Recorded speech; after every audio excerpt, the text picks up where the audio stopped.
I'm Julian Salazar. You are on the spot, and we're at the Brooklyn Bowl. Let's go take a look.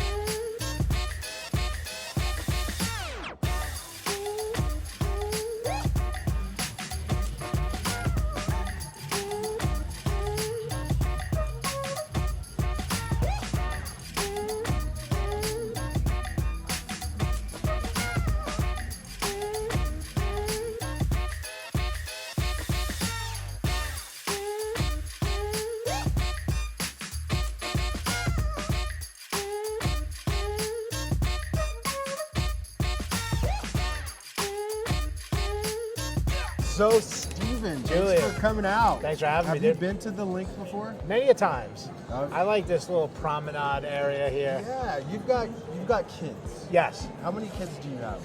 two.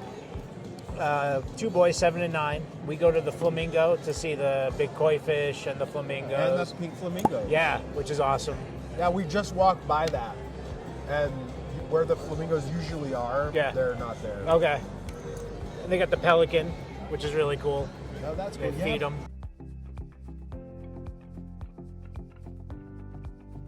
How would you describe your quality of life? Yeah, it's good. I was just on the phone with a friend of mine who still lives back in New York, and he was telling me about keeping his kids entertained, and I'm like, it's going to get really difficult for you because it's freezing outside, you know, whereas I can send my kids out into the backyard, or, I mean, I think Henderson has some like the most parks and playgrounds per square foot per capita or something like that. You know, there's a lot to do.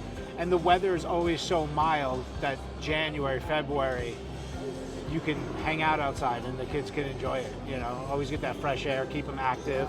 That's huge. What else is there to do? I mean, you're 45 minutes from Mount Charleston.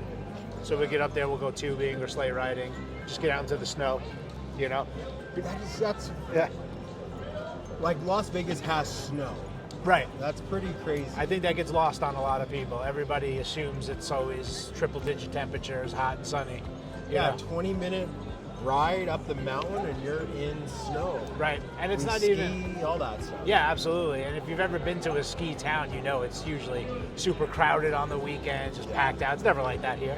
Yeah, it's really peaceful, really beautiful up there.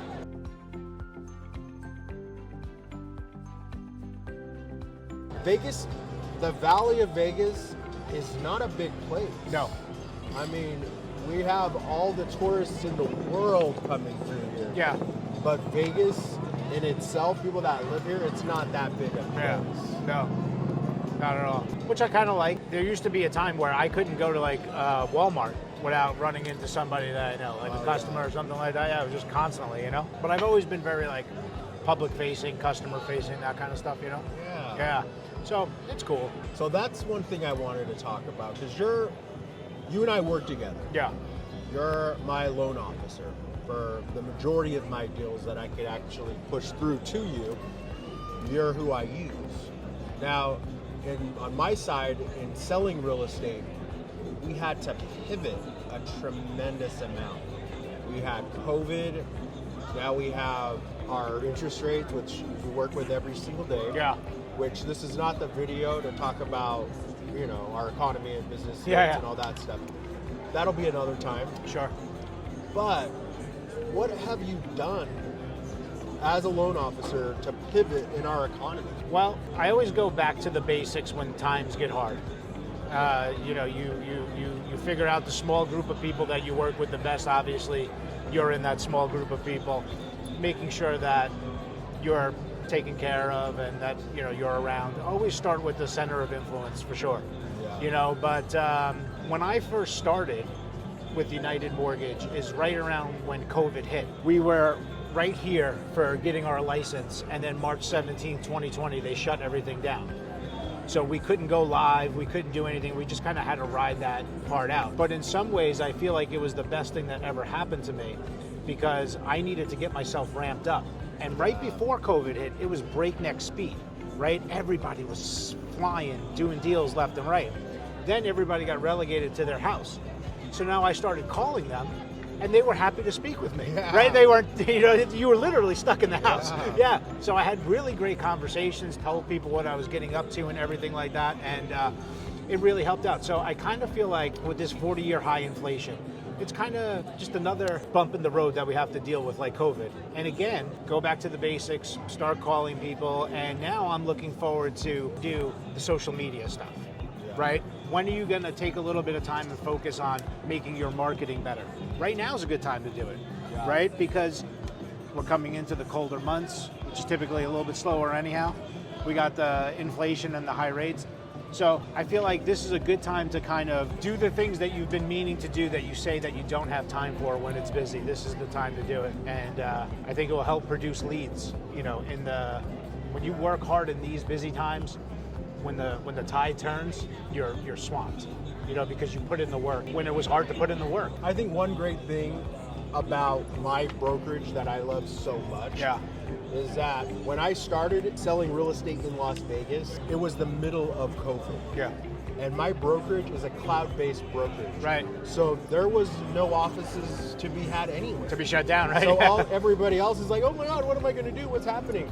And it's like, we're just like, business as usual. This is just the way it is. Yeah. So with that progressive, forward-thinking mentality of our business, it's like these little bumps in the road are just like, hey, that's like how you just said. It's like it gives you that a little nudge, like, hey, we got to get moving. What's going on? Look around. See what's happening out there. Yeah. And that's where we need to be all the time, and that's why we're sitting here with our friends on YouTube. Absolutely. A friend of mine, I was having a conversation with him, and he said something that kind of stuck with me. If you and I were sitting here right now, and then some guy came running past, we'd be like, what's up with that guy? Yeah. Let's say 5 more people came running past. Yeah. Eventually, me and you would start running, not knowing why we're running, but just because everybody else is running, Herd mentality. Right, absolutely. Maybe there's danger, maybe, or whatever. So I kind of feel like that's what's going on right now. Everybody is just getting barraged with, it's not a great time and rates are high and this, that, the other. So everybody's starting to run in the wrong direction, so to speak. But eventually, like an equilibrium or okay, this is going to be the new normal will set in. Remember the new normal? Like we talked about that with COVID. This is going to be the right? Here's the next new normal, whenever the kind of dust settles here. What have you noticed to be the new normal? What are things that are day-to-day operations that wasn't day-to-day operations? We haven't quite got there yet, but I like to stay informed. None of what's happening right now is really a shock to me. I mean, I saw it coming from a mile away based on listening to good professionals, which I also think is a thing that maybe people should do. When you want to regroup and kind of bring it back to your shelter, get your wits about you and go back out there again, find some people to follow that are in your industry or whatever that are either motivational or give you an upper hand in something, I mean, I feel like I could talk to somebody about what's going on with inflation and where rates might go with, I don't want to say certainty because nobody has certainty, but at least intelligently. I kind of feel like I have a finger on the pulse there. So I've started moving in the other direction long before a lot of other people did. And I think it's good because we don't want to be deniers of what's happening, right? We want to acknowledge what's happening and, and plan accordingly, so to speak.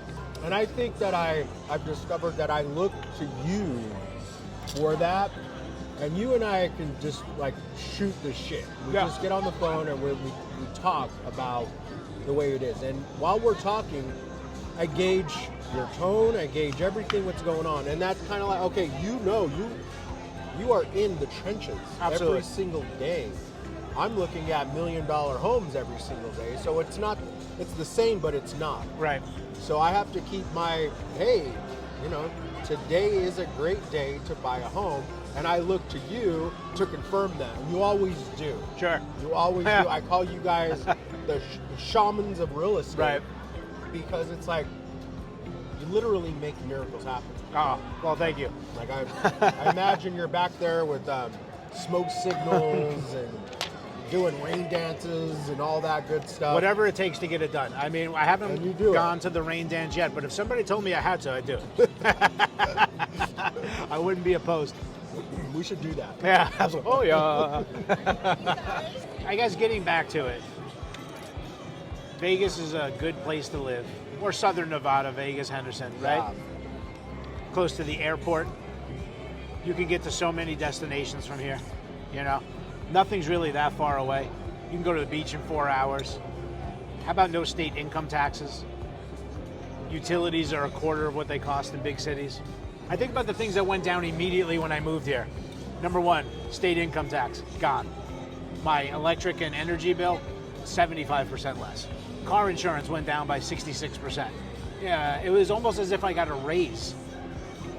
By, my salary didn't increase, but my expenses decreased because I moved out of a high tax state, And like I say, I mean, you can get anywhere. You can get to Colorado, you get to Arizona, Utah, Washington, the beach in California, anywhere you want to go.